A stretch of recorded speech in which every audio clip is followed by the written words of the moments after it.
Hello అందరికీ, ఈరోజు వచ్చేసి నేను మార్కెట్లో పనసపండు తెచ్చుకున్నాను ఫ్రెండ్స్. కేజీకి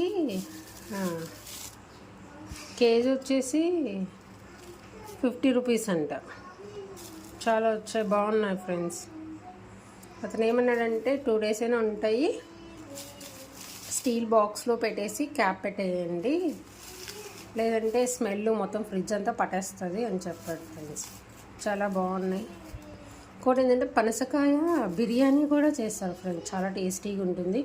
పనసకాయలో మనకు గింజలు ఉంటాయి కదా, అవి మనము నిప్పుల పైన కానీ స్టవ్ పైన కానీ కాల్చుకొని తింటారు, చాలా టేస్టీగా ఉంటుంది. అది బాగుంటుంది టేస్టీగా. ఒకసారి మీరు ట్రై చేసి చూడండి. పనసపండు బిర్యానీ, పనసపండులో ఉన్న విత్తనాలు కాల్చుకొని తినడం కానీ చాలా బాగుంటుంది. Subscribe please.